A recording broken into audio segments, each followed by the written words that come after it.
Absolutely. Let's dive into a debate. Just let me know what topic you have in mind and we'll get started. Okay, our topic is that what object would you turn into like a fun toy and with only just one object, any object that is light and easy to carry around.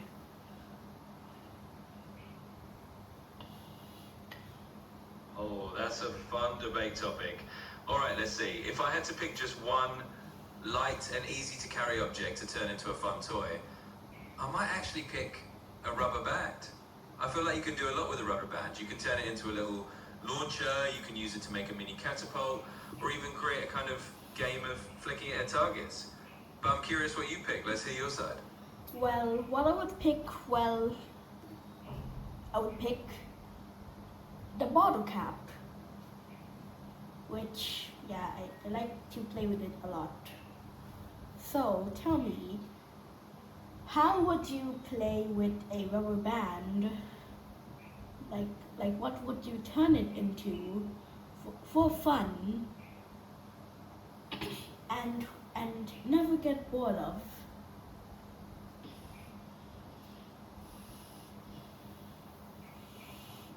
Sticking with the trusty bottle cap, I see. That's a solid choice. All right, for the rubber band, I think I'd turn it into a little finger catapult. Basically, you loop it around your fingers and flick it to launch tiny bits of paper, or even that bottle cap if you want. You can also use it like a mini slingshot to knock down little targets you set up. Or even turn it into a stretchy game where you see how far you can shoot something safely. It's kind of endless what you can do with it. Well, for me, I would just use like the method, which is just hold it with just put it between your thumb and the nail of your middle finger. Go back and launch. But yeah, I like that method a lot. But sometimes we like do the same trick, but just only do the hand point on the floor. Also, the way to fire it is just to put your middle finger, make it straight as fast as possible. And that's how you actually launch it, which is actually pretty cool. And do it on the floor. You just see it roll until it really like stop or just fall down, or even both. I love how you mastered that whole technique. It sounds like you've really got a system that works perfectly for you, and it's super versatile. You can do it in the air, you can do it on the floor, and it just keeps things interesting. Honestly, I think both of our picks have their own charm, but it's awesome that you've got such a cool trick with the bottle cap. It definitely sounds like something you can do over and over and not get bored. Well, what is the downside of maybe like playing with a rubber band, you know?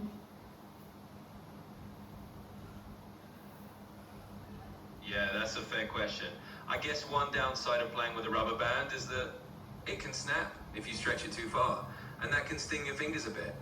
Plus, you have to be a little careful not to accidentally let it fly somewhere you don't intend, like hitting something fragile. So yeah, there's a little bit of a risk factor there, but as long as you're careful, it's still pretty fun.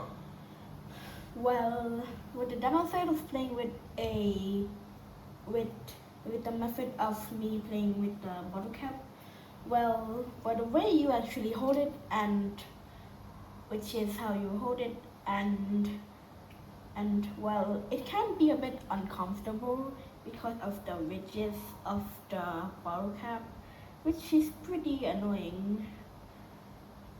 But as long if you just make it just touch with your middle finger's nail, then yeah, but it's still very uncomfortable though. Yeah, first time you might find it a bit uncomfortable, but well, you can get the hang of it soon. And yeah, like putting your arm back and putting it forward and launching it.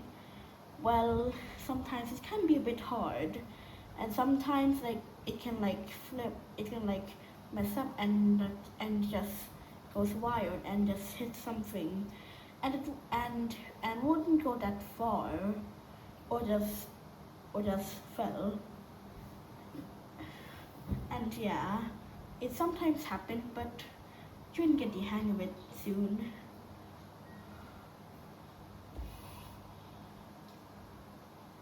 Yeah, I can definitely see that. It sounds like the bottle cap method has a bit of a learning curve, and it might be a little uncomfortable at first because of those ridges, but it's cool that once you get the hang of it, it's really fun.